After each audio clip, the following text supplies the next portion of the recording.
Juan, first talk about the fight. I mean, he was durable. You couldn't get the guy out of there. Were you kind of surprised by it? No, I knew coming in, Jeremy Spoon was a tough opponent. You know, he's a Sooner, he's an OU wrestler. You know, so I knew that this guy was going to be able. It was going to take everything I had to finish him, and obviously it wasn't enough. But he was a gamer. I knew that. You know, Bellator did a great job of picking him up for me to fight him, to keep building me up to the run to the title fight. Kind of grade your performance on this. How do you feel like you fought out there? Did you do the things that you wanted to do, that your coaches were yelling out for you to do? Oh yeah, I'm always listening to my corner. You know, as soon as they say it, I'm throwing it. You know, so there's no hesitation in it. I'm 100% happy with my performance. Everything I've been working with Dwayne Ludwig, TJ Cub, Joe Stevenson, Tiki Gosen, Paul Herrera, Felipe Del Monica. Shoot, even the standing triangle choke that I was trying to hit with Daryl Christian was trying to work it, you know. So I felt like I threw everything out there that I've done for this training camp to prepare, and super happy with my performance. Unfortunately, he was just a durable guy, and he's 21-4 for a reason, you know. What do you think is next for you? What's a fight that makes sense? I know that Chael came in and was throwing you. Are you ready for a title shot? The thing about title shots, it's hard because you kind of need the opportunity of having big opponents to kind of build yourself as a contender. I mean, it's crazy to talk about you as a prospect when you've already have so many fights under your belt. But to really be a contender and to vie for that belt, what makes sense for you? Who should be the next opponent? Well, I think I've done a great job at 45s to solidify a title fight and show them what I'm worth, you know. I'm not afraid to go to any weight class and fight for any belt. So, you know, I think my next fight, I'm going to drop down to 35, and leave it in the hands of the Bellator and leave it in the hands of the Pitbull brothers or whoever has the belt at 45. I'm going to go down, make some noise at 35, and let them know that I'm there. And if that still don't work, I'm going to go back up to 55 and I'm going to make some noise there and let them know that, hey, we're here to conquer. You know, that's in my blood. It's what I do. I'm a conquistador. So I'm going to go out there, and then, like I said, it's the road to El Dorado, road to gold. How long have you been thinking about the drop to 35? It's in my blood. You know, I've done it. If you look at my history of my past of MMA, I'm the only fighter to go out there and win 4 titles for King of the Cage, you know, and multiple titles. So, you know, it's nothing new for us. Joe Daddy, after my first loss, we reevaluated my goals, and that was the goals we came up with. You know, who have you ever seen go in every organization and win multiple titles, you know, from the beginning to the top? And that's why I'm not afraid to for the build-up, you know, the road. It's a long and treacherous road, and I'm okay with it, and I'm a durable person. I train smart, I train hard, I train with the right people, with the right coaches. I'm well prepared, and I'm not afraid to fight anyone. Juan, talk about what it's been like having, you know, one of the most star-studded corners in Bellator tonight. You got Joe Stevenson, you got TJ Dillashaw, you got Cub Swanson in your corner. What does it mean to you to have those guys in your corner supporting you? I mean, we're little kids. We're never growing up. You know, I get to train with these guys. We get to play fight every day. So, you know, just having the people that you go to war with every day come and to battle with you is just you know, it's more confidence going in. You know, and it's just they know what I'm thinking. That's why I have them in my corner. You know, during training camps, during times I want to break, during times I don't want to get up, they're there pushing me. You know, and they see me in the fight. They knew, you know, Jeremy caught me in the with a clean shot behind the ear that kind of flapped me for a second, you know, and they knew I was going to work through it. They coached me through it and got me through it, and it was the early transitions that we had in the first round, and we worked our way through it and came back on top.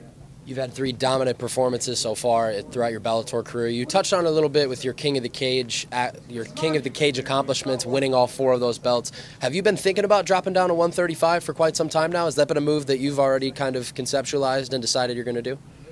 Absolutely. First, it was solidifying who I am coming into Bellator. You know, I wanted to fight 35 right away, but 45 looked like the hardest road to take to make a name for myself, and I think I did that with a dominant performance, like you said. You know, a UFC vet, a guy.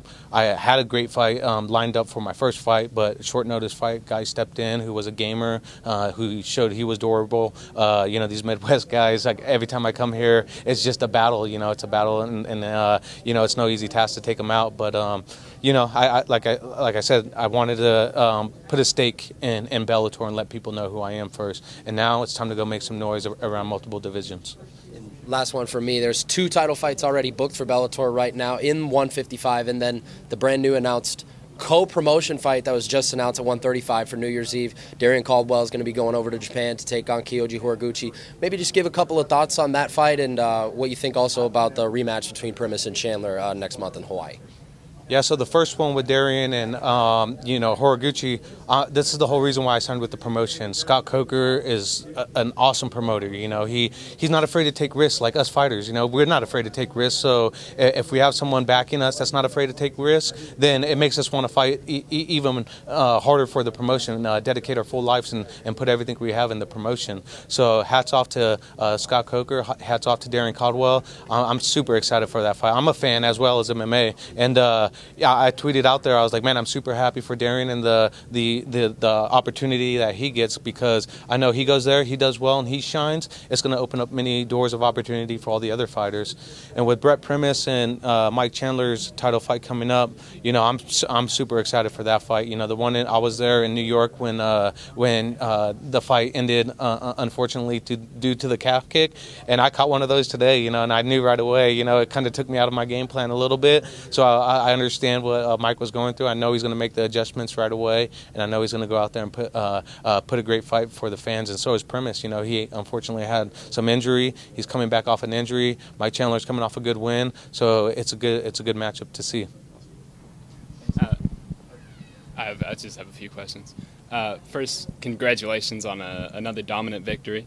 Going in there, and I noticed that you were targeting the body a lot throughout the entire fight. Was that something you saw specifically before, or was that something that you just came up with in the cage there?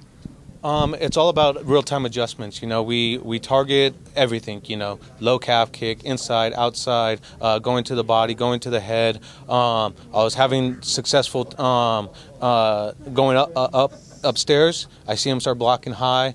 Cub started calling for body shots. TJ started calling for body shots. Joe told me to start going to the body, getting the takedown from the body. And so we just started attacking his core, and it started to work in my favor. And I know that you've been asked a number of times if there's anybody in mind, but is there anybody in mind when you're going to drop down to 135, or just anybody?